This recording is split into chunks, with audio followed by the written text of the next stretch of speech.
దేవుని పరిశుద్ధ నామమునకు మహిమ కలుగును గాక. హల్లెలూయా. ప్రియ దేవుని సంఘమా, మరి దేవాది దేవుని కృప చేత మనం లేఖనంలో ప్రవేశించాం. ఇంకెలాంటి అభ్యంతరాలు కూడా కలిగి ఉండకుండా స్పష్టంగా లేఖనం మాత్రమే వినాల్సిందిగా మనవి. మనము గత 2 వారాలుగా ధ్యానం చేసుకుంటూ వస్తున్నటువంటి ఒక ప్రత్యేకమైన అంశము మనం ఎత్తుకున్నాం. అదేంటంటే, మొట్టమొదటిది 7 ఏండ్ల మహాశ్రమల కాలము, 7 ఏండ్ల ప్రళయ కాలము భూమి మీదికి దేవుడు పంపించినప్పుడు ఆ 7 ఏండ్ల మహాశ్రమల కాలం యొక్క మొదటి అర్ధవారములో, ఏ అర్ధవారము?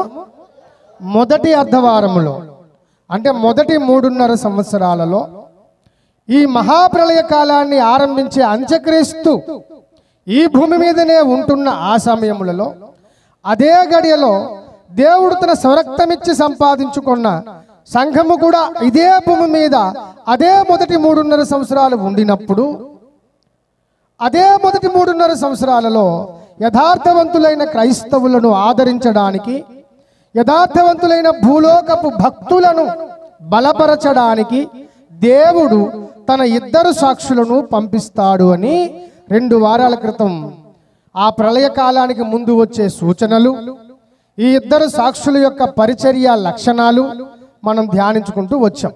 ఈరోజు ఆ 2 సాక్షుల యొక్క లక్షణాలు పరిచర్య కాకుండా అసలు ఈ భూలోకానికి రాబోయేటువంటి ఆ 2 సాక్షులు ఎవరు అన్నది ఈరోజు మన ధ్యానాంశం.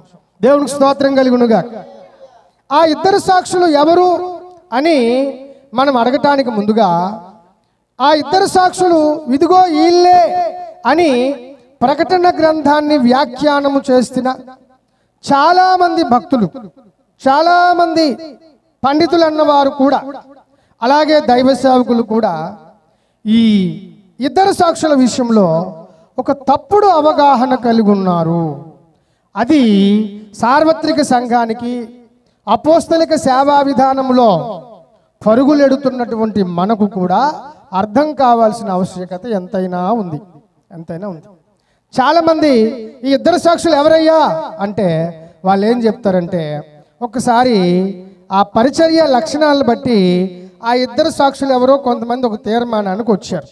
చూడండి, 11వ అధ్యాయము 5వ వచనములో నేను చదువుతున్నాను, మిగిలిన మీరంతా కూడా ధ్యానంతో వినండి.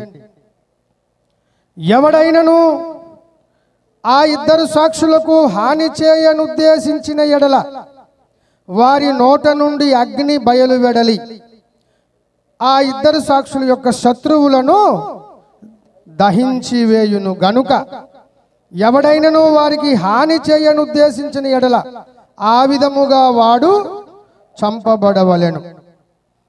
అలాగే 6వ వచనం, తాము ప్రవచింపు దినములు వర్షము కురవకుండా ఆకాశమును మూయుటకు ఆ 2 సాక్షులకు అధికారము కలదు. మరియు ఆ 2 సాక్షులకు ఇష్టమైనప్పుడెల్లా నీళ్లు రక్తముగా చేయుటకు, నానా విధములైన తెగుళ్లతో భూమిని బాధించుటకు ఆ 2 సాక్షులకు, లిసన్ వెరీ కేర్ఫుల్లీ, ఆ 2 సాక్షులకు అధికారము కలదు. ఈ 2 పరిచర్య లక్షణాలను బట్టి కొంతమంది భక్తులు, దైవ సేవకులు కూడా ఒక కన్క్లూజన్కి వచ్చేసారు. అదేంటంటే, ఆకాశమును మూసి నీళ్లు వర్షం కురవకుండా ఆపే లక్షణము బైబిల్ అంతట్లో ఒక మహా గొప్ప ప్రవక్తకు ఉన్నది. అంతేకాకుండా ఆయన భూమి మీద మరణము కూడా రుచి చూడలేదు గనుక ఆయన ఖచ్చితంగా ఏలియా అయి ఉంటాడని చాలామంది పండితుల యొక్క అభిప్రాయము. బోధ కూడా అదే చేస్తున్నారు చాలామంది. ఏలియా, 2 సాక్షుల్లో ఒకడు ఏలియా అని వారి యొక్క అభిప్రాయం. అలాగే 2వ పరిచర్య లక్షణం ఉంది అక్కడ, నీళ్ళన్నింటినీ కూడా రక్తముగా మార్చే పరిచర్య. ఇలాంటి ఒక అద్భుతమైన పరిచర్య పాత నిబంధన కాలములో ఒకానొక భక్తుడు మాత్రమే మార్చాడు. ఆయన పేరు మోషే. కాబట్టి ఈ 2 పరిచర్య లక్షణాలను బట్టి ఖచ్చితంగా ఆ 2 సాక్షులు పురాతన కాలములో బ్రతికి ఎన్నో గొప్ప కార్యాలు దేవుని పక్షాన సాధించినటువంటి మోషే మరియు ఏలియాలు అయి ఉంటారు. ఖచ్చితంగా మోషే ఏలియానే అని చాలామంది పాస్టర్లు బోధిస్తున్నారు. ఇది ఇలా ఉండగా ఇంకొక వర్గం వారు ఉన్నారు. వాళ్ళేం నమ్ముతారంటే కాదు కాదు, ఏలియా మోషే కాదు, ఏలియా మరియు హనోకులు అని చెప్పి హానోకును కూడా కొంతమంది ప్రతిపాదించారు. సేవకులే.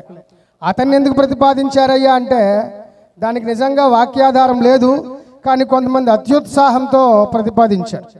హానోకు కూడా మరణ రుచి చూడకుండా వెళ్ళిపోయాడు, దేవుని చేత కొనిపోబడ్డాడు. కాబట్టి హానోకును మళ్ళీ భూమి కిందకి లాగి ఎలాగైనా చంపాల్సిందే అన్నట్టుగా హానోకు ఖచ్చితంగా చావాలి అనడానికి వారికి ఇష్టం పుట్టి హానోకును ప్రతిపాదించారు. సో ఈ రెండు వ్యాఖ్యానాలు బాగానే ఉన్నాయి, వినడానికి చాలా బాగుంటాయి. మొదటిసారి చదువుకున్న వాళ్ళు కూడా చాలా బాగుంటాయి. మొదటిసారి వినటానికి ఎవడైతే ఉంటాడో వాడికి కూడా బాగుంటాయి ఈ విషయాలు. కానీ కాస్త వాక్య పరిశీలన చేసి లోతుల్లోనికి వెళ్తే ఈ ఇద్దరు సాక్షులు ఏలియాలు, మోషేలు, హానోకులు కానే కాదని చాలా స్పష్టంగా అర్థమవుద్ది. దేవునికి స్తోత్రం కలుగును గాక. ఇంతకీ ఎలాగ అర్థమవుద్దండి? దానికి లేఖన ఆధారాలు ఏంటి అంటే అందులోనికి వెళ్ళటానికి ముందు అసలు ఏలియా మోషేలను వీళ్ళు ఎందుకు ప్రతిపాదించారో ఒకసారి మనం చూడాలి. ఎందుకు ప్రతిపాదించారు అంటే ఏలియా ఈ భూమి మీద భౌతికమైన మరణము పొందలేదు కాబట్టి ఖచ్చితంగా ఏలియా రెండవసారి భూమి మీదకి రావాల్సి ఉన్న సాక్షి, ఇద్దరు సాక్షుల్లో ఒక సాక్షి ఈయనే అయి ఉండొచ్చు అన్నది వారిచ్చుకునేటువంటి ఒక నిర్వచనం. ఇక మోషే, ఆయన కూడా చావలేదు, ఆయన సమాధి అయితే ఉందన్నాడు కానీ ఎక్కడ దొరకలేదు. కాబట్టి ఆ ఇద్దరు సాక్షుల్లో రెండవ సాక్షి మోషే అయి ఉండొచ్చు. ఎందుకంటే నీళ్ళని రక్తముగా మార్చింది మోషే, నీళ్లు కురవకుండా ఆపేసింది ఏలియా. ఈ రెండు లక్షణాలను బట్టి వాళ్ళు ఖచ్చితంగా మోషే ఏలియాలే అయి ఉంటారని వారిచ్చుకునే లేఖన నిర్వచనం ఇది. కానీ వారిచ్చుకునే ఆ లేఖన నిర్వచనమే ఖచ్చితంగా వారు ప్రతిపాదించిన ఆ లేఖనాలకు అడ్డు తగులుతుంది. దేవునికి స్తోత్రం కలుగునుగా. అది ఎలాగో చెప్తాను. మోషే చనిపోయాడని బైబిల్ చెప్తుందా లేదా? ఖచ్చితంగా చెబుతుంది. మరి చనిపోయినటువంటి మోషే మళ్ళీ తిరిగి రావాలంటే హెబ్రీ పత్రిక 9:22 ఒప్పుకోదు. అక్కడేముందయ్యా అంటే మనుష్యులు ఒక్కసారే మృతి పొందవలెను, ఆ తరువాత తీర్పు జరుగును అని రాస్తుంది. అక్కడ అర్థమైందండి. ఇప్పుడు మనుషులు ఒక్కసారే మృతి పొందవలెను అని చెప్పున్నప్పుడు మరి మోషే అప్పుడు 2 సార్లు చావాల్సి వస్తుంది కదా. అతను మళ్ళీ కిందికి వస్తే ఈ అగాధములో నుంచి వచ్చిన క్రూర మృగం అనగా ఆ భయంకరమైనటువంటి సాతాను యొక్క సొంత కుమారుడు ఈ భూమి మీద యుద్ధం చేసి ఆ ఇద్దరు సాక్షులతో యుద్ధం చేసి వారిని చంపాల్సి ఉంది. 3.5 దినముల తరువాత వారి శవములు తిరిగి లేచినట్టు కూడా మనం చూసాం. అయితే బాగా గమనించండి, మరి మోషే 2 సార్లు చావడం అనేది లేఖన విరుద్ధం కదా. ఖచ్చితంగా లేఖన విరుద్ధం. అప్పుడు అలా అనొచ్చు, మరి ఏలియా 2 సార్లు చచ్చినట్టు అవ్వదు కదండి. ఏలియా అసలు మరణమే రుచి చూడలేదు. ఇప్పుడు నేను చెప్తున్నాను, ఏలియా 2 సార్లు కాదు కదా, ఒక్కసారి కూడా చావలేదు. అలాగని ఏలియాని కిందికి దించి మరి చంపాలన్నది దేవుని ఉద్దేశము కాదు. ఎందుకు కాదు అంటే అసలు హెబ్రీ పత్రిక తెరవండి ఒకసారి, 9వ అధ్యాయము. నేను చదివిన ఆ వచనం చదవండి, 27. మనుష్యులు ఒక్కసారే మృతి పొందవలెనని ఏం చేయబడింది? నియమించబడింది. దేవునికి స్తోత్రం కలుగునుగా. మనుషులు ఒక్కసారే మృతి పొందవలెను అని నియమించబడింది. దీని అర్థం వారికి ఎలాగ అర్థమైందంటే ఖచ్చితంగా భూమి మీద ఎవరెవరైతే పుట్టారో వారందరూ ఖచ్చితంగా భూమి మీద ఒక సాధారణమైన భౌతిక మరణం పొందాల్సిందే అని వాళ్ళు అనుకున్నారు. ఆ ఆలోచనే పూర్తిగా తప్పు, వాక్యానుసారం కాదది. ఎందుకు అంటే చూడండి, 1 తెస్సలోనికైలకు వ్రాసిన పత్రిక 16 చదివేండి డైరెక్ట్గా. ఆర్భాటముతోను ప్రధాన దూత శబ్దముతోను దేవుని బూరతోను పరలోకము నుండి ప్రభువు దిగి వచ్చును. బాగా వినండి. క్రీస్తు నందుండి మృతులైన వారు ఎక్కడి నుంచి లేస్తారు? సమాధులలో నుంచి లేస్తారు. తర్వాత ఆ మీదట సజీవులమై నిలిచి ఉన్న మనము ఎవరితో కూడా? సమాధుల్లో నుంచి లేచిన వారితో కూడా ఏకముగా ప్రభువుని ఎదుర్కోవడానికి ఆకాశ మండలానికి మేఘాల మీద దేవునికి స్తోత్రం కలుగునుగా. అక్కడ రెండు వర్గాల మనుషులు కనిపిస్తున్నారు. చాలా జాగ్రత్తగా పరిశీలించండి, చాలా జాగ్రత్త, బాగా వినండి. ఆర్భాటముతోనూ ప్రధాన దూత శబ్దముతోనూ దేవాది దేవుడు మధ్యాకాశంలోనికి దిగొస్తాడు. అలా దిగి రాగానే జరిగినటువంటి వెంటనే జరిగే సంభవం ఏంటంటే, క్రీస్తు నందు మృతులు ఎవరెవరైతే ఉన్నారో వాళ్ళు లేస్తారు. దేవునికి స్తోత్రం కలుగునుగా. అలా వారు లేచిన వెంటనే ఇంకొక గుంపు వెంటనే కనిపిస్తుంది అక్కడ. సజీవులమై నిలిచి ఉన్న మనము. Note that point. ఏమై ఉన్న మనము అంటే క్రీస్తు నందు మృతులు లేస్తారు, వారు రూపాంతరం చెందుతారు, వారి ఆత్మలు వారి శరీరాలు లేస్తాయి. వాళ్ళు లేచినప్పటికీ గాను కొంతమంది, కొన్ని కోట్ల మంది మరణము చూడకుండా బ్రతికి ఉండగానే మార్పు పొంది దేవుని దగ్గరికి కొంతమంది వెళ్తారు. దేవునికి స్తోత్రం కలుగునుగాక. అంటే మరణము రుచి చూడాల్సిన అవసరత లేదు, చావకుండానే దేవుని దగ్గరికి చాలా మంది వెళ్ళిపోతారు. దేవునికి స్తోత్రం కలుగునుగాక. ఇప్పుడు మనం చూద్దాం. హెబ్రీ 9:27 ప్రకారము మనుషులు ఒక్కసారే మృతి పొందవలెను. చూడండి, ఈ విషయం బాగా ఆలకించండి. ఒక్కసారే మృతి పొందవలను అన్న ఆ సంగతిని ఎలాగ అర్థం చేసుకోవాలి అంటే, తప్పకుండా పుట్టిన ప్రతి మనిషి చావాల్సిందే అని తీర్మానం చేస్తామా? చేయలేం. ఎందుకు అంటే అదే దేవుడు చెప్పాడు, బాబు క్రీస్తు నందు మృతులు లేచిన తర్వాత సజీవులుగా ఉండే గుంపు కూడా ఒకటి ఉంది. ఆ సజీవులుగా మరణము రుచి చూడకుండా దేవుడితో నడిచిన వారు మరణము రుచి చూడకుండా చావకుండానే కొంతమంది దేవుని దగ్గరికి వాళ్ళకు ముంగుర్తుగా దేవుడు హానోకు నుంచాడన్నమాట. దేవునికి స్తోత్రం కలుగునుగాక. వీళ్ళందరికీ ముంగుర్తుగా నాతో నడిచిన వారు మరణము చూడకుండానే నాతో వచ్చేస్తారు అనడానికి గుర్తుగా ఆ కడవరి దినములలో క్రీస్తు నందు మృతులు లేచిన తర్వాత సజీవులుగా ఉండే గుంపు కూడా ఒకటి ఉంటుంది. మరి ఈ కారణం చేత ఈ పెద్ద దాసులు ప్రతిపాదించిన ఈ రెండు సిద్ధాంతాలు ఓడిపోతాయి.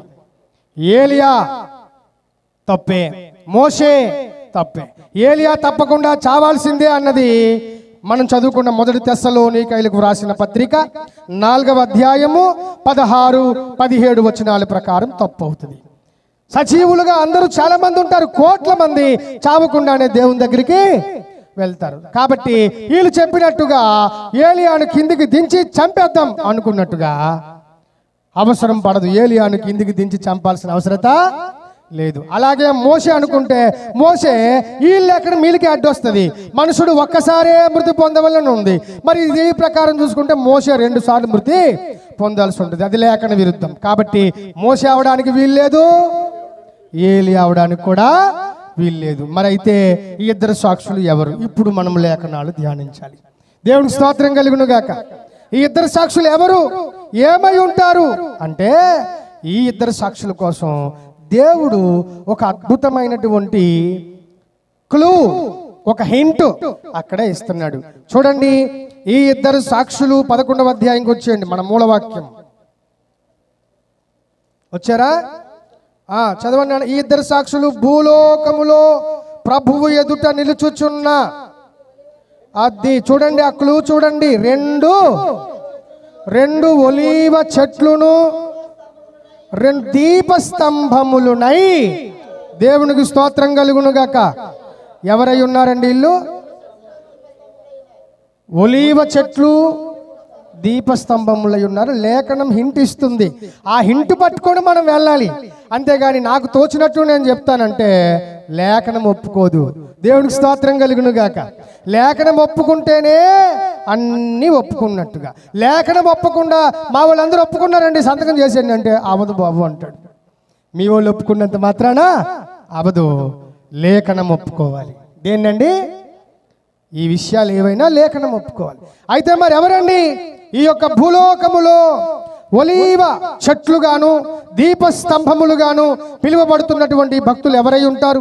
ఈ ఇద్దరు సాక్షులు ఎవరై ఉంటారు అంటే ఈ విషయాన్ని 4వ అధ్యాయము జకరియా గ్రంథములో క్రీస్తుకు పూర్వము దేవుడు 4వ శతాబ్దములో ఆ భక్తుడికి బయలుపరిచాడు, ఆ ప్రవక్తకు బయలుపరిచాడు. చదవండి. జకరియా గ్రంథము 4వ అధ్యాయము మొదటి నుంచి కొన్ని వచనాలు. నాతో మాటలాడుచున్న దూత తిరిగి వచ్చి నిద్రపోతున్నటువంటి ఒకరిని లేపినట్టు నన్ను లేపి, నీకేం కనిపిస్తోంది అని నన్ను అడుగగా, అప్పుడు భక్తుడనైన నేను సువర్ణమయమైన దీపస్తంభమును, దాని మీద ఒక ప్రమిదయును, దీపస్తంభమునకు 7 ప్రదీపములను, ప్రతి దీపమునకు 7 చొప్పున గొట్టములను కనబడుచున్నవి. Listen this very carefully. మరియు 2 ఒలీవ చెట్లును దీపస్తంభమునకు కుడి ప్రక్క ఒకటి, ఎడం ప్రక్క ఒకటి కనబడుచున్నవని చెప్పి దేవునికి స్తోత్రం కలుగునుగాక. ఎక్కడో ప్రకటన గ్రంథములో దేవుడు ప్రవచించినటువంటి ఆ ఇద్దరు సాక్షులు ఒలీవ చెట్లు మరియు దీపస్తంభములు, అదే పేరు, అదే వచనం, అదే స్వరము జకర్యాకు ప్రవచనము బయలుపరచబడింది. దేవునికి స్తోత్రం కలుగునుగాక. అర్థమైందండి? ఈ యొక్క భూలోకమునకు ప్రభువైన వాని ఎదుట నిలుచుచున్నటువంటి వాళ్ళిద్దరూ కూడా మోషే కాదు, ఏలియా కాదు. దేవునికి స్తోత్రం కలుగునుగాక. నీళ్ళని రక్తముగా మార్చింది మోషే ఒక్కడే మార్చలేదు. మోషే నీళ్ళను రక్తముగా మార్చిన వెంటనే ఐగుప్తు మాంత్రికులు కూడా నీళ్లను రక్తముగా మార్చినట్టు ఆధారాలున్నాయి, వాక్యం ఉంది. దేవునికి స్తోత్రం కలుగునుగాక. కాబట్టి మరి వారందరినీ తీసుకొచ్చి వీళ్ళిద్దరే ఇద్దరు సాక్షులు, వీళ్ళు కూడా నీళ్లను రక్తముగా మార్చారు కాబట్టి వీళ్ళిద్దరు సాక్షులు అయి ఉండొచ్చు అని చెప్పేస్తామా? చెప్పలేం కదా. ఎందుకంటే మోషేయ కాకుండా మోషేకు బదులు వాళ్ళు కూడా నీళ్లను రక్తముగా మార్చారు. కాబట్టి ఎటు నుంచి ఎటు చూసుకున్నా ఆ ఇద్దరు సాక్షుల్లో మోషే ఏలియాలైతే లేరు, కారు. దేవునికి స్తోత్రం కలుగునుగాక. అయితే వారు కూడా భూమి మీద గత కాలములో ప్రచండంగా చాలా తీవ్రమైనటువంటి అభిషేకంతో వాడబడిన మహా గొప్ప ప్రవక్తలే, ధిక్కరించడానికి లేదు, చాలా గొప్ప ప్రవక్తలే. కానీ కడవరి కాలములో దేవుడు యూదా దేశములో నుంచి ఒక అద్భుతమైనటువంటి ఆ కడవరి కాలములో 2 యువకులను లేపుతాడనమాట. దేవునికి స్తోత్రం కలుగునుగాక. 2 యువకులు, ఎవరో ఒక 2 యువకులను లేపుతాడు. ఒలీవ నూనె అంటే అర్థం ఏంటంటే కడవరి కాలములలో ఈ సంఘమంతా కూడా ఏమవుద్దంటే దేవుడే చెప్పాడు, అంత్యదినమున అనేకుల ప్రేమ. కడవరి కాలములో సంఘం యొక్క పరిస్థితి, కడవరి కాలంలో ఏర్పాటు చేయబడినాము అనుకున్న వారి యొక్క పరిస్థితి ఎలాగుంటుందంటే నూనె లేక, తైలము లేక ఎండిపోయిన పరిస్థితుల్లో ప్రతి దాసుడు, ప్రతి సంఘము, ప్రతి విశ్వాసి వచ్చైపోతున్నాడు. అది ఆల్రెడీ సంఘములో పనిచేస్తుంది. ఎండిపోయిన సంఘాలు లేవా? చర్చి యాక్టివిటీస్ ఎక్కువైపోవడం కానీ వాక్య వివరణ, వాక్యపు లోతులు, వాక్యపు విశ్లేషణ, అంచకాల ప్రవచనాల యొక్క గుర్తింపు చేస్తున్నటువంటి అద్భుతమైన లేఖనాలు కలిగిన సంఘాలు ఈరోజు లేవు, కనుమరుగైపోతున్నాయి. 1000 సంఘాలు లెక్క పెడితే 1 తేలడం కష్టమవుతుంది. ఇది అపోస్తలుల బోధ కలిగిన సంఘమే అని గుర్తించడానికి తైలము కలిగిన సంఘం, తైలం ఇజ్ ఈక్వల్ టు దేవుని అభిషేకం. అభిషేక పరిచర్య, దేవుని కృపావరాలతో నిండిపోయిన పరిచర్య.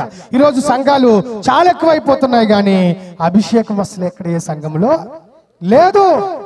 అందుకే భూలోకమునకు ప్రభువైన వాని ఎదుట తైలము పోయువారై ఉన్నారు అని రాస్తుంది. ఏం పోయువారై? తైలము పోయేవారై ఉన్నారు. ఈ ఇద్దరు సాక్షులు ఎవరయ్యా వీళ్ళంటే, కడవరి కాలములో ఎండిపోయిన సంఘం మీద చల్లారిపోయిన సంఘమునకు అద్భుతముగా లేఖనాలు చెప్పి, లే నీ టైం వచ్చిందని చెప్పి ప్రవచన వాక్యములతో, స్వస్థత పరిచర్యతో, అభిషిక్త గీతాలతో, అభిషిక్త ఆరాధనతో సంఘాన్ని మరొక్కసారి లేపి మేల్కొల్పి ఉజ్జీవింపచేసే అద్భుతమైనటువంటి ఆ ఇద్దరు యువకులే ఈ ఇద్దరు సాక్షులు. దేవునికి స్తోత్రం కలుగును గాక. ఇవే అంత్యకాల పరిచర్యలు అంటాం. అంత్యకాల చూడండి, సంఘాలు నిండిపోతున్నాయి. ఆరాధన చేయనక్కర్లేదండి, కళ్ళు మూసుకొని దేవుని తలుచుకుంటే చాలు, మోకరించి ప్రార్థన చేసుకుంటే చాలు, అదే ఆరాధన అని బోధిస్తున్న సంఘాలు లేవా? మరి అవి ఏం నిండిపోతున్నాయి? ఎండిపోతున్నాయి తైలము లేక. ఏంటా తైలము? దేవుని యొక్క అంత్యకాల అభిషేకము. అంత్యకాల అభిషేకం వద్దంటారు. ఈరోజు మన జ్ఞానంతో బోధించవచ్చండి, మనకి ఇంకా ఏ దేవుని ఆత్మ సహాయము అవసరం లేదు. బోధిస్తున్న సంఘాలు ఉన్నాయి కదా, అవి నేర్చుకుంటున్న విశ్వాసులు కూడా ఉన్నారు కదా. కాబట్టి అంత్యకాల పరిచర్యల్లో అద్భుతంగా కొట్టొచ్చే ఒక లక్షణము, ఉండవలసిన లక్షణం ఏంటంటే, దేవుడు ఆది కాలములో అనుగ్రహించిన అద్భుతమైన కృపావరాలు మళ్ళీ పుంజుకుంటాయి. దేవునికి స్తోత్రం కలుగునుగాక. మళ్ళీ పుంజుకుంటాయి. అలా మళ్ళీ పుంజుకున్నప్పుడే ఈ ఇద్దరు ప్రవక్తల యొక్క లేదా ఇద్దరు సాక్షుల యొక్క ప్రవచన పరిచర్య సాధ్యమవుతుంది.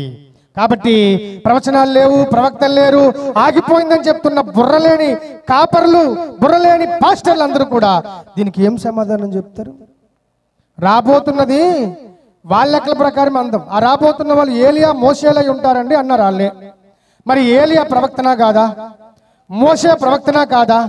మరి వాళ్ళు ప్రవక్తలు మళ్ళీ వస్తున్నారంటే, మరి ఆ ప్రవక్తలను గుర్తించాలంటే ఆ ప్రవచనాల పరిచర్య, ప్రవక్తల పరిచర్య ప్రస్తుతం కొత్త నిబంధనలో ఉండాలా లేదా? ఉండి తీరాలి. మరి ప్రవక్తలు లేరు ఏమండి, అపోస్తలులు లేరు, వాళ్ళందరూ ఎప్పుడో మొదటి శతాబ్దంలో గతించిపోయారు అనుకుంటున్న వారు ఆ రోజుల్లో ఇంకెంత తీవ్రంగా మోసపోతారో. ఇప్పుడు ఈ పాస్టర్లు చెప్తున్నారు కదా, అపోస్తలు లేరు సంగమా నమ్మకండి, ప్రవక్తలు లేరు సంగమా నమ్మకండి, కృపావరాలు లేవు సంగమా నమ్మకండి, అన్య భాషల్లో మాట్లాడకండి, అభిషేకం లేదు నమ్మకండి, అంతా దొంగ, అంతా మాయ అని చెప్తున్నటువంటి తెలివిలేని కాపర్లు, సిద్ధపాటు లేని కాపర్లు రేపటి ఈ భయంకరమైన అంత్యకాలాన్ని, ఇద్దరు సాక్షుల పరిచర్యను ఎలా గుర్తించబోతున్నారు? దేని చేత గుర్తించబోతున్నారు? ఇది పాయింటా కాదండి, చాలా ప్రత్యేకమైన పాయింట్ ఇది. సంఘమా, ఈరోజు చాలా మంది చల్లారిపోయినటువంటి ఆత్మీయ జీవితం అందుకే జీవిస్తున్నారు. చాలా సంఘాలండి పరిశుద్ధాత్మలో ప్రార్థన, తప్పు అలాగ అనకూడదు. పరిశుద్ధాత్మలో ప్రార్థన లేదు. పౌలు చెప్పాడు, నేను ఆత్మతో ప్రార్థన చేతును, మనస్సుతో ప్రార్థన చేతును, ఆత్మతో పాడుదును, మనస్సుతో పాడుదును. ఆత్మతో పాడుట అనేది ఒకటి ఉంది కదా. కాపరి ఏం నేర్చుకుంటున్నావు నువ్వు? సంఘమా నువ్వేం వింటున్నావు? కనీసం నువ్వైనా దాన్ని పరిశీలించాలి కదా. అయ్యా ఆగండి అయ్యా, ఇక్కడ ఏదో తేడాగా కనిపిస్తుంది, మీరు తేడాగా చెప్తున్నట్టు అనిపిస్తుంది, ఈ వాక్యం సంగతి ఏంటయ్యా అని అడిగే విశ్వాసం ఉండడు, దాన్ని వివరించే ఓపిక కాపరికి ఉండదు. చిచి నువ్వు దెయ్యాలు పట్టిన దానివి, ఇలాంటివి అడగకూడదు, ఇవన్నీ ఎప్పుడో గతించిపోయాయి అని చెప్తుంటాడు ఆయన. అంత్యకాల పరిచర్యలంటే పరిశుద్ధాత్మ దేవుని యొక్క కృపావరాలే నిజం చెప్పాలంటే. దేవునికి స్తోత్రం కలుగును గాక. అంత్యకాలము యందు అనేకుల జ్ఞానం అధికమగునని రాసుంది. ఎలా అధికమగుతుంది? సముద్రము నీటితో నిండి ఉన్నట్టుగా లోకము దేవుని జ్ఞానముతో నిండిపోతుంది. ఎలా నిండిపోతుంది? పరిశుద్ధాత్మ దేవుడే ఆ కార్యం స్వయాన చేస్తాడు. మర్మాలు తెలియని వారికి మర్మాలు తెలిసిపోతుంటాయి, త్రిత్వం కోసం తెలియని వారికి త్రిత్వం అర్థమైపోతుంటుంది, మర్మ పురుషుడైన అంత్యక్రీస్తు అర్థం కాని వాడికి అంత్యక్రీస్తు అర్థమైపోతుంటాడు. ఆత్మలు దురాత్మలు పరిశుద్ధాత్మను గుర్తించడం తేటగా అందరికీ వచ్చేస్తుంటది. అందుకే దేవుడు చెప్పాడు, ఆయా ఆత్మలు దైవ సంబంధమైనవో కావో. అసలు ఆత్మే లేదంటే ఇంక పరిశీలన ఎలాగొస్తుంది విశ్వాసకి? ఎలాగొస్తుందండి? ఆత్మలే లేవు, పరిశుద్ధాత్మ లేదు, దురాత్మలు లేవు, దెయ్యాలు లేవు అని బోధిస్తున్న పెద్ద దెయ్యాలు ఈరోజు ఉన్నాయి. పెద్ద దెయ్యాలు వాళ్ళు. దెయ్యాలు లేవంట, దురాత్మలు లేవంట, అసలు ఆత్మల ప్రపంచమే లేదట. అంతా జ్ఞానంతో గట్టిగా బోధించుకుంటే అంతా అవుతుందండి. జ్ఞానంతో బోధించుకోవచ్చండి, అని బోధించే ఎండిపోయిన కాపర్లు, ఆత్మసారము లేని జీవము చచ్చిన కాపర్లు, బోధకులు నాడు కోకొల్లలుగా పుట్టగొడుగుల్లాగా పుట్టుకొస్తున్నారు. సంఘమా, నువ్వు కళ్ళు తెరవకపోతే ఏర్పరచబడిన వారు సైతము మోసపరచబడతారు అన్నాడే ప్రభువు. అందులో నువ్వు వెళ్ళిపోతావు, జాగ్రత్త. అందులోకి నువ్వు వెళ్ళిపోతావు, జాగ్రత్త. మీ బైబిల్ మీకు తెలియకపోతే దేవుడిచ్చిన మాన్యువల్, దేవుడిచ్చినటువంటి ఏ యంత్రం, ఏ ఆత్మ లేదా ఏ కృపావరం, ఏ వాక్యం ఎలా పనిచేస్తుందో తెలియచెప్పే దేవుని యొక్క మాన్యువల్, దేవుని యొక్క అద్భుతమైన చేతి పుస్తకం నీ దగ్గర ఉంది. అది నీకు సరిగ్గా తెలియకపోతే నువ్వు తప్పిపోతావు, సారమెండిపోయి చచ్చిపోతావు. ఏమండి, తప్పిపోతే ఏమవుతుందంటే అంత తెలివి తక్కువగా అమాయకంగా బ్రతకండి. ఆ రోజుల్లో పరిపాలించేది అంత్యక్రీస్తు. ఎవరండి? అంత్యక్రీస్తు. వాడి పరిపాలనలో చాలా భయంకరంగా వాడి యొక్క సమస్తమైనటువంటి స్కీమ్స్ లేకపోతే పథకాలకు లోబడిపోయి ఖచ్చితంగా ఇతను దైవావతారమే అని చెప్పి 666 ముద్ర అందరికంటే ముందు ఏర్పరచబడిన కాపర్లు, ఏర్పరచబడిన విశ్వాసులే వేసుకునే అవకాశం ఎంతైనా ఉందండి, ఎంతైనా ఉంది.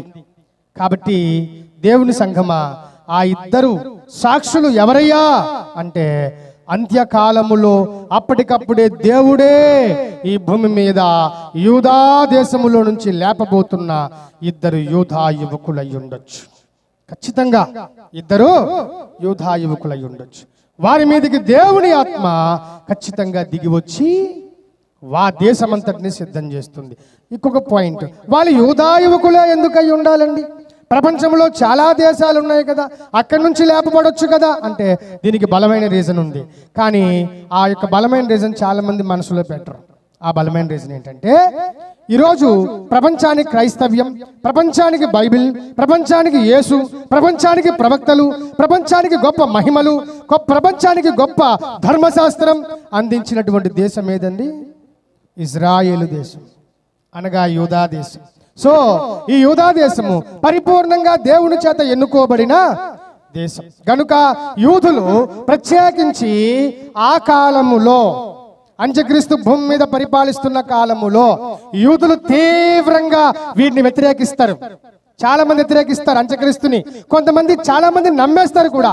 అలా నమ్మేస్తున్నటువంటి యూదులను ఒక ప్రవక్త వచ్చి గద్దిస్తే గాని యూదులు ఎప్పుడూ కూడా కామన్ గా ఒక దేవదూతను కూడా నమ్మరు. గాని అంత పర్ఫెక్ట్ గా ప్రవక్తలు నమ్ముతారు. వాళ్ళు ఎవరినండి?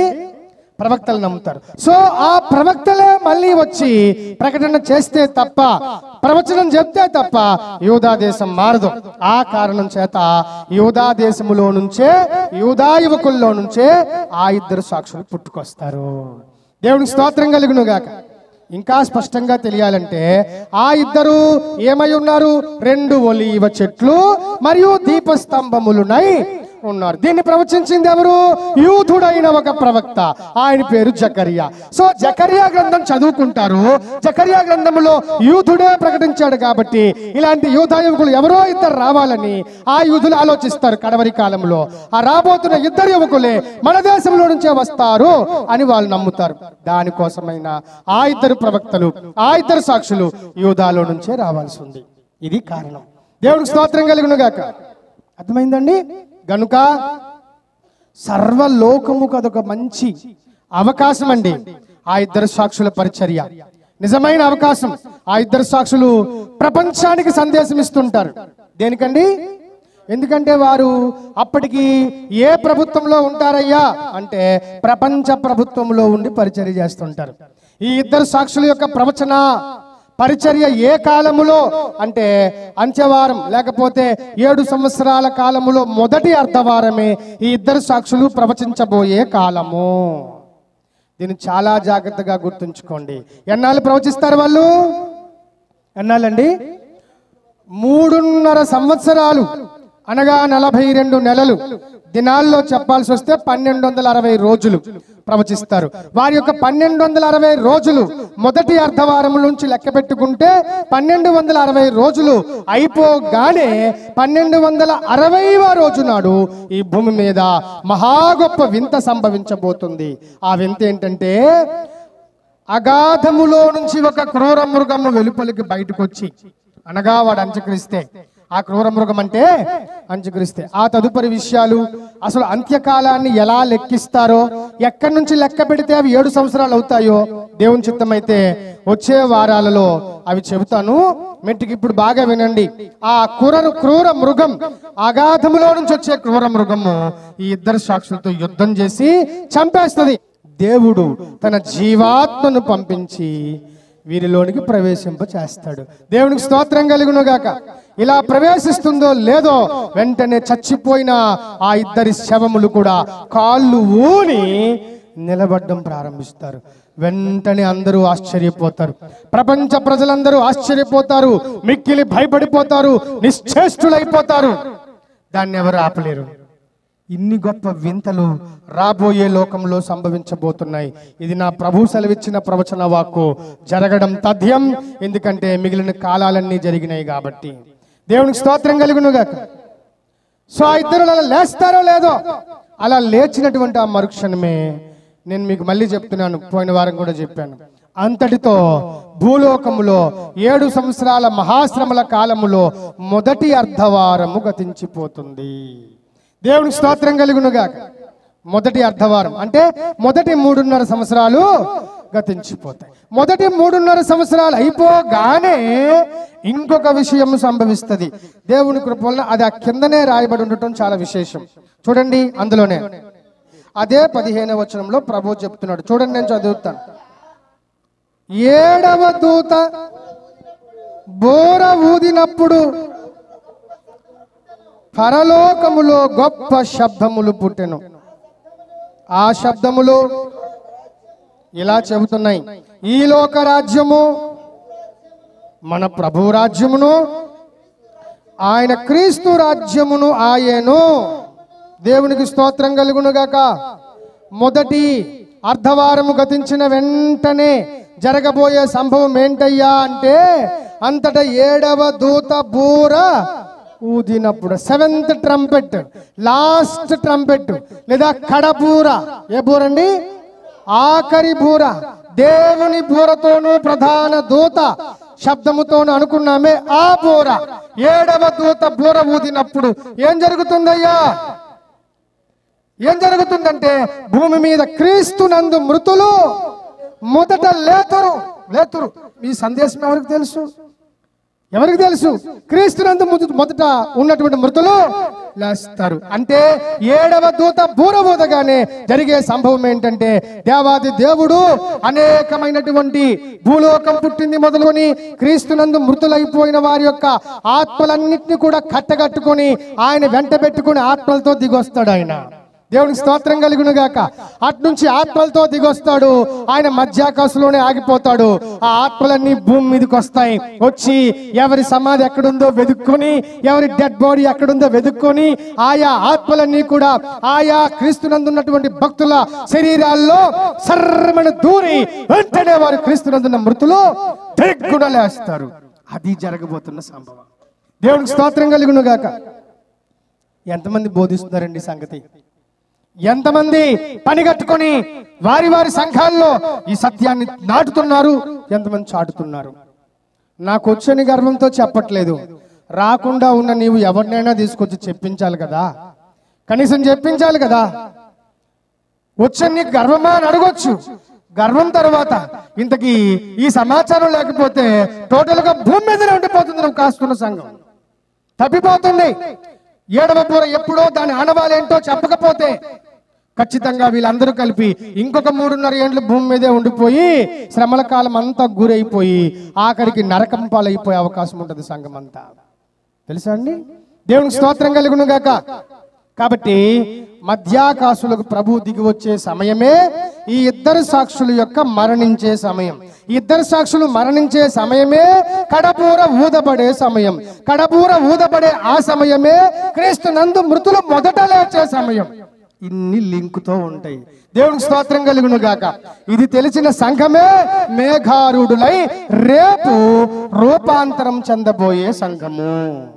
ఇన్ని విషయాలు లిఖితమై ఇమిడి అమర్చబడి ఉన్నాయి. ఈ సంగతులు నీకు తెలియకపోతే రేపు ఎలాగ ఎత్తబడతావు సంగమా? ప్రార్థన చేసుకుంటానంటే ప్రార్థన చేసుకుంటే అయిపోతే ఏమి తెలియకుండా, ఏం తెలియకుండా అయిపోతుంది.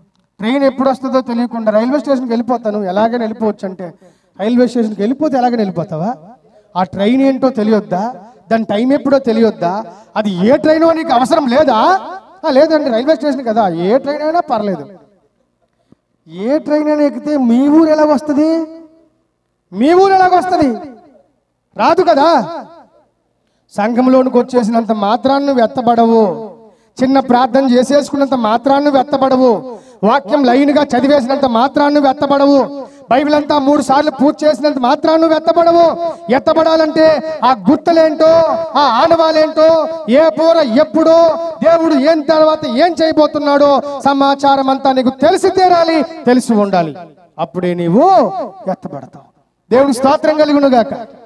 లేకపోతే అనేక మంది భూమి మీదే రక్షణ కోల్పోయి భయంకరమైన శ్రమల పాలైపోయి భయంకరమైన యాతన పాలైపోయి ఏం చేయాలో తెలియక ఆఖరికి వాడేసే 3 ఆర్ల ముద్ర వేయించుకుంటారు. సంగమా, ఇది నీకు జరగబోయే సమాచారం, జరగబోయే సంభవాలు. దీన్ని ఎంత తేలిగ్గా తీసుకుంటే నువ్వంత నీచుడు అని అర్థం, అంత దుర్మార్గుడు అని అర్థం, తేలిగ్గా తీసుకుంటే. అందుకే సియోనులో నిశ్చింతగా ఉన్న వారికి శ్రమ, శ్రమ.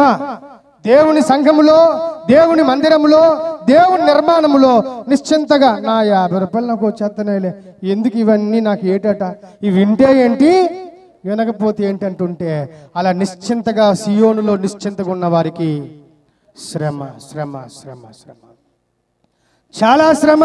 ఇందులో ఎప్పుడు పాలు పంచుకుంటావు? ఈ విషయాలు ఎప్పుడు తెలుసుకుంటావు? ఈ విషయాలు ఎప్పుడు ధ్యానిస్తావు? ఎప్పుడు ధ్యానిస్తావు? ఇవన్నీ తెలియకుండా నీవు నీ ఇంటి వారు ఎలాగ ఎత్తబడతారు? ఇన్ని ఉన్నాయి గనుక ఖచ్చితంగా ఆ 2 సాక్షుల ప్రవచన పరిచర్య కాలము నిర్దిష్టంగా సంఘానికి తెలిసి ఉండాలి. ఆ 2 ప్రవచన పరిచర్య చేస్తుండగా అంత్యక్రీస్తు భూమి మీదనే ఉంటాడన్న విషయం తెలియాలి. అంత్యక్రీస్తు భూమి మీదనే ఉండగా వాడితో పాటే వాడి పరిపాలనలో క్రీస్తు సంఘము కూడా భూమి మీదనే ఉంటుందని తెలియాలి. నేను అన్ని చక్కగా బాగా అమర్చి చెప్తున్నాను. దీన్ని మాత్రం మీరు గుర్తుంచుకోవాలి. ఈ వరుస, ఈ ఆర్డర్ ఎప్పుడు మీరు క్రమం తప్పకూడదు, మర్చిపోకూడదు. మర్చిపోయారో అంతే, మీరు విడిచిపెట్టబడతారు. ఇక మీకేం తెలియదు, ఇంకా విడిచిపెట్టబడతారు. గందరగోళం, ఏం చేయాలో తెలియదు. అసలు టోటల్గా అంచెదినములు ఏమో తెలుసా? సంఘం పైకి ఎత్తబడిన తర్వాత దేవుడు అన్నాడు, మీరు వెలుగై ఉన్నారన్నాడు సంఘాన్ని. 3.5 ఏండ్ల తర్వాత, అంటే శ్రమల కాలంలో మొదటి 3.5 ఏండ్ల తర్వాత సంఘము అంటే ఇప్పుడు వెలుగు ఏం చేయబడుతుంది? భూమి మీద నుంచి తీయబడింది. మరి భూమి మీద నుంచి వెలుగు తీయబడింది అంటే మిగిలిన వాళ్ళందరూ ఎవరు? చీకటి సంబంధులు, దుర్మార్గులు, క్రూరులు, హంతకులు, వాక్యం తెలియని వాళ్ళు, ఏమండి రకరకాల అబద్ధ బోధకులు, అబద్ధ బోధలు బోధించేటప్పుడు బలైపోయిన అనేకమైన అబద్ధ విశ్వాసులు భూమి మీదనే ఉండిపోతారు. ఎందుకంటే వెలుగై ఉన్న సంఘం భూమి మీద నుంచి ఎత్తబడింది. కనుక విడువబడేటువంటి ఆ దొంగల గుంపులో ఉంటావా? ఎత్తబడేటువంటి ఆ మహా వెలుగు గుంపులో ఉంటావా? ఈరోజే ఆలోచన చేసుకో. ఇప్పుడు దేవుడు ప్రవచించిన చెప్పిన విషయాలన్నీ 100కి 100 పాలు వాస్తవం, 100కి 100 పాలు సత్యం. నువ్వే విధంగా సిద్ధపడతావో, నీ పిల్లల్ని ఏ విధంగా సిద్ధపరుస్తావో ఇక్కడే ఆలోచించుకో క్రైస్తవుడా. ఇది తప్పిపోయావంటే ఇంకొక ఛాన్స్ లేదు. ఈ పరలోకం కాకపోతే ఇంకొక పరలోకం అనడానికి అన్ని పరలోకాలు. ఎందుకంటే అందరు దేవుళ్ళు లేరు కదా, ఒక్కడే దేవుడు. పరలోకము ఒక్కటే, ఒక్కటే ఆత్మ, ఒక్కటే జీవితం, ఒక్కటే ప్రాణం. మనం ఇంకోటి చూసుకుందామంటే ఎలాగొస్తుంది? ఎక్కడి నుంచి వస్తుంది? ఎలా వస్తుంది? దయచేసి గమనించండి. ఒకే ఒక్క జీవితం, ఒకే ఒక్క జీవితం, ఒకే ఒక్క ప్రాణం. దేవుడు ఇచ్చినటువంటి అవకాశం కూడా ఈ ఒక్కటే. సంఘంలో ఉన్నప్పుడే, క్రీస్తులో ఉన్నప్పుడే, అన్ని సమస్యలు లేకుండా బాగా ఉన్నప్పుడే ఇవి అర్థం చేసుకోవాలి. నువ్వు ఇవి ఏవి తెలియకుండా మా పాస్టర్ గారు ప్రార్థన చేశారండి, చాలా మేలు కలిగిందండి అంటే ఏ మేలు అంటే జ్వరం తగ్గింది. ఏంటండి? జ్వరం తగ్గడం మేలు కలగడం అండి? రోగం తగ్గడం మేలు కలగడమా? అంటే మళ్ళీ జ్వరం రాదా, మళ్ళీ రోగం రాదా? దాని నిమిత్తం పెద్ద సాక్ష్యం ఎందుకు? జ్వరం తగ్గింది, రోగం తగ్గింది, మా పాస్టర్ గారు ప్రార్థన చేశారు, చాలా మంచి వాళ్ళు అన్ను చెప్పుకోవడం దేనికి? ఇవి చూడవయ్యా, ఇవి చెప్పుకొని వీటి యందు ఆనందించు. చాలా చాలా లోతైన బలమైన ఆహారం ఉంది, దీన్ని ధ్యానించమని చెప్పు, బోధించమని చెప్పు నీ కాపరికి. లేదా నువ్వే చదివి నేర్చుకో, బోధించబడు తెలిసిన వాళ్ళ చేత. ఇవేవి లేకపోతే గ్యారంటీగా ఆ భయంకరమైన పాడు లోకంలో మనందరము చెడిపోతాం. కనుక ఈ కడవరి కాలంలో రాబోయేటువంటి ఆ ఇద్దరు సాక్షులు ఎవరు అంటే, ఇక మీదట మీకు ఎవరైనా ఏలియా మోషే అంటే ఒప్పుకుంటారా? మీరు ఒప్పుకుంటారా? మరి ఒప్పుకోకుండా ఏం చేస్తారు? ఇప్పుడు చెప్పిన లెసన్ అంతా చెప్పగలగాలి కదా. మేము ఒప్పుకోమంటే ఎందుకు ఒప్పుకోం అంటాడు అవతలోడు. మేము ఒప్పుకోమంతే అంటే అలాగంటారా? లేఖనాధారము చూపించాలి, అంతేగాని మా పాస్టర్ గారు చెప్పాడు అలా కూడా అనకూడదు. పాస్టర్ గారు ఎవరి మధ్యలో? లేఖనం చెప్తుంది అనాల. పాస్టర్ గారికి తీసుకొని రాకండి మధ్యలో. లేఖనం ఏమి చెప్తుంది ఒకసారి చూడు అని చెప్పి ఆ ప్రశ్న వేసిన వ్యక్తికి లేఖనం వైపు చూపించాలి, పాస్టర్ వైపు అక్కర్లా. దేవునికి స్తోత్రం కలుగునుగాక. లేఖనం వైపు చూపించాలి. అది చూపించాలంటే ముందు నువ్వు చూడాలి కదా. అదేంటో నీకు తెలియాలి. ఇప్పుడు ఎన్నెన్ని లేఖనాలు నేను ఉటంకించానో, ఏ లేఖనానికి ఏ అర్థం చెప్పానో అది ఇప్పుడు నేను చెప్పాను ఉన్నాను కాబట్టి. అప్పుడు నీ దగ్గర ఉన్నాను కదా నేను, అప్పుడు నువ్వే చెప్పాలా. దేవునికి స్తోత్రం కలుగునుగాక. ఈ లేఖనానికి అర్థం ఇది, ఈ లేఖనానికి అర్థం ఇది. కాబట్టి ఈ అర్థాలను బట్టి రాబోయే ఇద్దరు సాక్షులు మోషే కాదు, ఏలియా కాదు, హానోకు అంతకంటే కాదు. మరి ఎవరయ్యా అంటే జకరియా 4వ అధ్యాయములో ప్రవచించిన ఇద్దరు యూదా యువకులు వాళ్ళొచ్చి సాక్ష్యము చెబుతారు. 3.5 సంవత్సరాలు సాక్ష్యం చెప్తారు. వాళ్ళు ప్రవచించిన తర్వాత అద్భుతంగా ఆ 3.5 ఏండ్లకు సూచనగా చంపబడి 3.5 దినాలు యెరూషలేము వీధుల్లోనే ఉండిపోతారు. దేవునికి స్తోత్రం కలుగునుగాక. అంతటా దేవుని ఆత్మ పైనుంచి వచ్చి వారిని లేపుతుంది. ఇంకా ఎన్నటికీ వాళ్ళు మళ్ళీ భూమి మీదకి రారు. ఎందుకంటే రావాల్సిన అవసరత లేదు. ఎందుకంటే అప్పటికి భూమి మీద 2వ అర్ధకాలం స్టార్ట్ అయిపోద్ది. దేవునికి స్తోత్రం కలుగునుగాక. సో మొదటి అర్ధకాలం అంటే 7 సంవత్సరాల కాలములో మొదటి అర్ధకాలం ముగిసిపోగానే సంఘం భూమి మీద నుంచి ఎత్తబడుతుంది. క్రీస్తునందు మృతులు కూడా లేపబడతారు, ఇద్దరు సాక్షులు కూడా లేపబడతారు. అసలు భూమి మీద సంఘము అన్న మాటే ఉండదు. అంతటితో సంఘ చరిత్ర సమాప్తం. దేవునికి స్తోత్రం కలుగునుగాక. మరి ఆ తర్వాత ఏంటండి అంటే అది ఇంకొక పెద్ద విశాలమైనటువంటి సబ్జెక్ట్. దేవునికి స్తోత్రం కలుగునుగాక.